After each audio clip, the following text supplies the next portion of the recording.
আসসালামু আলাইকুম। মুসলমান ভাইদের প্রতি সালাম।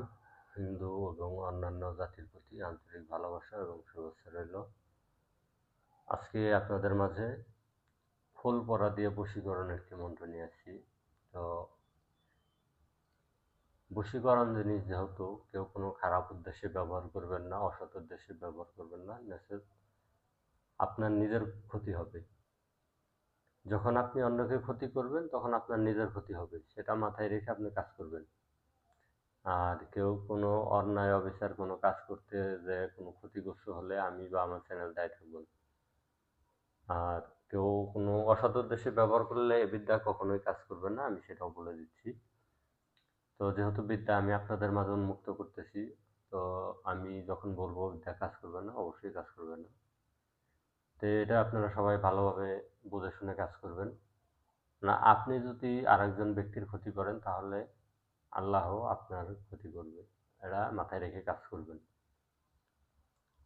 তো এটা যদি কিনা আপনার উদ্দেশ্য সৎ হয় তাহলে 100% ফলাফল পাবেন। আর কেউ কোনো খারাপ কোনো ক্ষতি করলে আমি আমার কোনো চ্যানেল দায়ী থাকবে না। সবাই বুঝে শুনে কাজ করবেন। তো মন্ত্রটা দিচ্ছি। মন্ত্রটা প্রথমে মুখস্থ করে নিতে হবে, যে কোনো অমাবস্যা পূর্ণিমায় মুখস্থ করার পর তারপরে কাজ করতে হবে। এটা হচ্ছে আপনার চাঁপা ফুল দিয়ে। তো ফুল যদি তার হাতে দিতে না পারেন, এভাবে ছিটিয়ে দিলেই কাজ হবে, তার উপরে পড়লেই কাজ হবে, সে আপনার জন্য পাগল হয়ে যাবে। তো খারাপ উদ্দেশ্যে কেউ কোনো কাজ করবেন না। সবসময় সৎসঙ্গে স্বর্গবাস, অসৎসঙ্গে সর্বনাশ, সেটা মাথায় রেখে কাজ করবেন। তো নিয়মটা হচ্ছে, একটা চাঁপা ফুল নিয়ে আসবেন, আনার পর উপরোক্ত মন্ত্র আপনি একবারও পড়তে পারেন বা 3বারও পড়তে পারেন, 5বারও পড়তে পারেন, 7বারও পড়তে পারেন, সেটা আপনার ব্যক্তিগত ব্যাপার।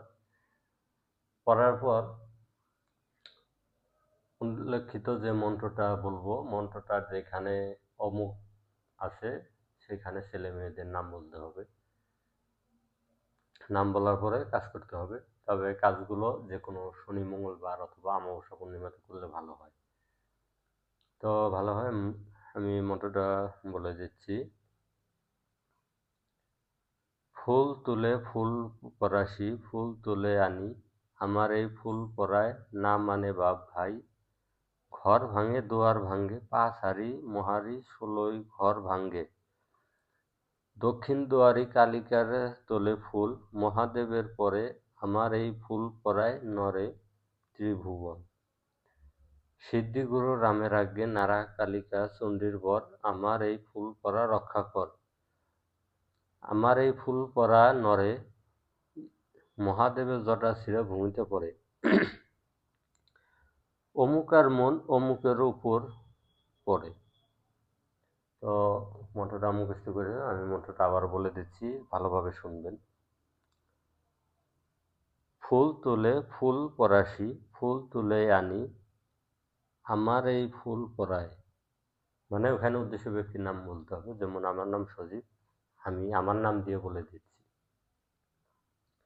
ফুল তোলে ফুল পরাশি, ফুল তোলে আনি, সজীবের এই ফুল পরায় না মানে বাপ ভাই, ঘর ভাঙে দুয়ার ভাঙে, পাঁচ হাঁড়ি মহারি 16ই দ্বার ঘর ভাঙে,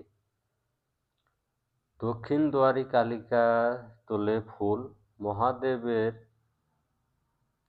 পরে আমার ফুল পরায় ত্রিভুবন নরে, আপনার ফুল পরায় ত্রিভুবন নরে, ত্রিভুবন নরে, সিদ্ধি গুরু রামের আজ্ঞে নারা কালিকা চণ্ডীর বর, আমার সজীবের এই ফুল পরা রক্ষা কর, সজীবের এই ফুল পরা নরে চরে, মহাদেবের জটা ছিঁড়ে ভূমিতে পড়ে, অমুকের মন সজীবের উপর পড়ে। মানে এখানে মেয়ের নাম বলতে হবে। যেমন মেয়ের নাম যদি সকিনা হয়, যেমন সকিনার মন সজীবের উপরে পড়ে, এইভাবে বলতে হবে। মানে মেয়েটার মন যখন আপনার উপরে পড়বে তখন তো কাজ হবে। যে মেয়েটার মন যদি আপনার উপর না আসে তাহলে তো কাজ হবে না। সেটা এভাবে বুঝে কাজ করবেন। তো মন্ত্রটা আমি আপনার সুবিধার্থে আবারও বলে দিচ্ছি। ফুল তোলে ফুল পরাশি, ফুল তুলে আনি, আমার এই ফুল পরায় না মানে বাপ ভাই, ঘর ভাঙে দুয়ার ভাঙে, পাঁচ হারি মহারি ষোলোই দ্বার ঘর ভাঙ্গে, দক্ষিণ দুয়ারে কালিকায় তোলে ফুল, মহাদেবের পরে আমার ফুল পরায় ত্রিভুবন নরে, সিদ্ধিগুরু রামের আজ্ঞে নারা কালিকা চণ্ডীর বর, আমার এই ফুল পরা রক্ষা কর, আমার এই ফুল পরা নরে মহাদেবের জটা ছিঁড়িয়া ভূমিতে পড়ে, অমুকের মন অমুকের উপর পড়ে। তো মোটোটা এই ছিল। ভিডিওটি ভালো লাগলে সবাই লাইক কমেন্ট শেয়ার করবেন, চ্যানেলটা সাবস্ক্রাইব করবেন, কারণ যে আপনাদের লাইক কমেন্ট শেয়ার আমার ভিডিও বানাতে উৎসাহিত করে। তো আপনাদের যে কোনো ব্যক্তিগত কাজ করাতে চাইলে ডেসক্রিপশনে দেওয়া নাম্বারে যোগাযোগ করতে পারেন। কারণ বিশ্বাস ভক্তি নিয়ে কাজ করবেন, আল্লাহর রহমতে 100% সাকসেসফুল হবেন। সবাই ভালো থাকবেন, ধন্যবাদ, আসসালামু আলাইকুম।